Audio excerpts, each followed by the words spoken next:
Ndabasuhuje kandi mbifurije kugira igicamunsi cyiza aho muri hose, nizere ko mukomeje kugubwa neza cyane.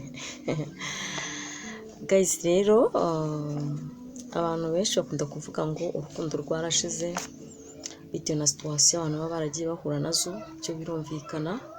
Hari naho burya uba utapfa kurenganya umuntu bitewe n'uburyo ubona amezemo cyangwa se ibihe bimezemo, sibyo? Uyu munsi tugiye kurebera hamwe impamvu abantu bavuga ko urukundo rwashize cyane cyane, kubera ko hari uburyo witwa ko ukundana n'umuntu kandi mudakundana. Ngira ngo mujya mukunda kubibona, bari abajya bakunda kujya gutungurana ku macano bahamagara abakunzi babo bakubwira ati ariko ntabwo twize dukundana. Ni ukuvuga ngo hari ibintu abakobwa cyangwa se abahungu mwitiranya. Ese uwo muntu uvuga ko mukundana mujya guhura byatangiye biti? Yarakubwiye ngo aragukunda, buri umuhungu yatakwibwire ko agukunda, ngo abikwibwire bivane mu kanwa kakubwira ati ndagukunda, ntabwo burya bagukunda. Kuko iyo umuhungu aramutse akubwiye ngo njye ndagukunda, ari umuhungu ubona ko ari seriye, atari bwa bundi bwabo baba bushaka kugira ibyo bugira, akaba ari umusore ubona ko ari seriye, ujya umenya ko burya gukunda kuko kandi biri seriye, nta muntu n'umwe wamukwaka.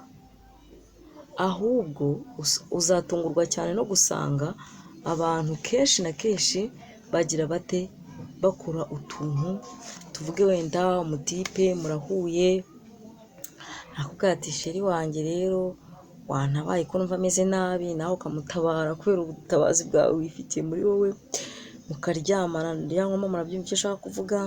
Mwamara kuryamana n'ejo akakubwira ati dusohoke, mugasohoka mukagenda mukajya ahantu runaka, mukajya ku Gisenyi ku mazi, mukajya mu mahoteli atandukanye, mukishimisha kabisa, noneho ugatangira ukabifata nk'urukundo, sibyo? Ntabwo uwo muntu aba agukunda nshuti yanjye. Hariho ababitangira gutyo bikarangira bose bakundanye, umwe akabwira undi ndagukunda, n'undi akamubwira ati ndagukunda. Urabyumva? Ariko hari uburyo ushimisha nk'umuhungu cyangwa umugabo akakubwira ati ndakwemera ndagukunda pe, ariko ari uko umushimishije. Tandukanya rero urukundo nyarukundo, kuko hari n'igihe mushobora kuba muri ibyo ariko afite undi muntu akunda. Kuba umuntu umutera santima ni kimwe, no kuba afite uwo akunda ni ikindi. Hari uburyo, ndabaha urugero, hari uburyo ukunda umuntu ukamukunda nta kintu na kimwe, urumva, nta kintu na kimwe agize gute afite kirenze kuri we, aho ukumva uramukunda, ukumva niwe mwabana. Dusipoze wenda urabona ko abatipe benshi bakunda gukunda bagahita bashaka ko muryamana, sibyo? Tujye tubivuga kuko nibyo bintu biriho kandi abantu benshi barabizi. Mwamara kuryamana agahita yumva mbese amarangamutima yiwe urayakuruye bitewe n'uko yakubonyemo ibyo yagushakagamo nyine.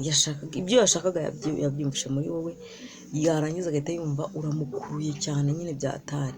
Wamukurura cyane akajya gusaba ko mwahora mubonana mukaryamana, niba ari spend agusipendinga akazisipendinga, hanyuma noneho warangiza ariko akaba afite umuntu akunda.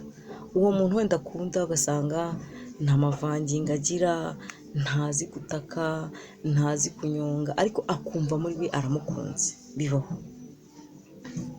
ibyo, ntibikadutungure cyane, ugasanga aramukunze we, akumva aramukunze, nubwo amuca inyuma akagenda nyine akajya gushaka ibyo ashaka, ariko yiyumvamo wa wundi.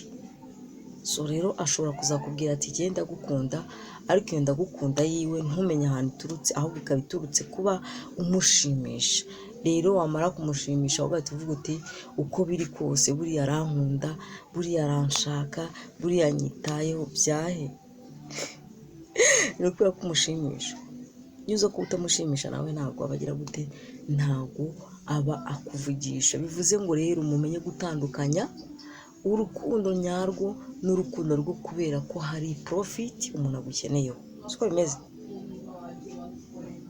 bimeze. Niyo mpamvu abantu benshi bagenda bavuga ngo nta nkundo zikibaho.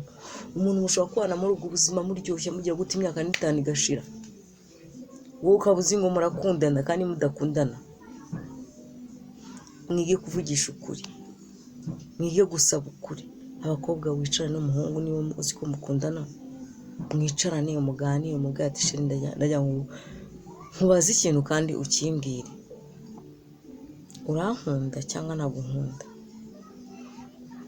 Akubwira ati ndagukunda, urankunda nk'umuntu tuzabana, nk'umuntu uzakubera mama w'abana bawe, nk'umuntu uzerekana mu muryango nta pfunwe, nk'umuntu nyine umubaze byinshi. Urumva, arangize agusobanurire bitewe n'uburyo umubona mu maso, bizaguha igisubizo. Ariko ntukishyiremo ngo umuntu ngo arankunda kandi utabisobanukiwe niba agukunda, kuko hari igihe ushobora kuba uzi ko agukunda kandi yifitiye ibindi bintu yibereyemo, yifitiye ibindi bintu yibereyemo, yifitiye ibindi bintu yikundira, yifitiye ibindi bintu mbese bimutwara umwanya we w'umutima, akaba yumva nyine nta mwanya yabasha kugira gute, nta mwanya yabasha kuba yaguha, bitewe n'uko nyine afite undi muntu yihebeye. Ibyo byose rero mujye mubyibuka kandi mubihe agaciro. Nimubiha agaciro bizabafasha kuba mwamanaginga ubuzima bwanyu, kuko abantu benshi bahura n'ibyo bibazo, abantu benshi barababara, abantu benshi barahangayika, abantu benshi bakababazwa n'uko abakunzi babo ngo babanze, ariko kandi wajya kugenzura ugasanga uko bakundanyemo ntabwo byari bihwitse, umwe ntabwo yari uwundi, bakundanye basa nkaho nyine bari kwikinira, mwahuye muhujwe n'ikintu birangira nyine bigenze gutyo, ariko ntabwo mwakundanye biri seriye.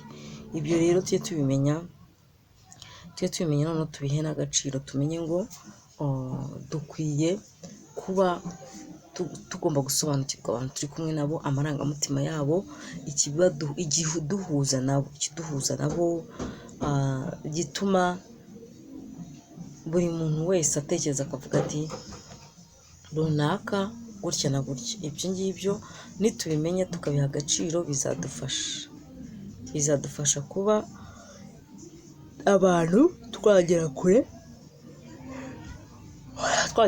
kuko mwihanganire, kuko abantu kenshi hari ibintu abantu bajya bibeshya, ariko ugasanga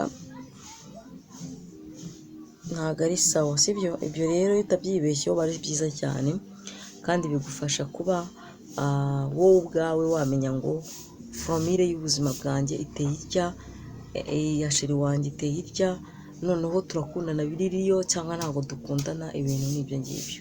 Ibyo iyo ubimenye biragufasha cyane kuba ubuzima bwawe wabumanaginga. Sawa rero, mukomeze kugira ibihe byiza, turabakunda kandi tubahoza ku mutima. Bye.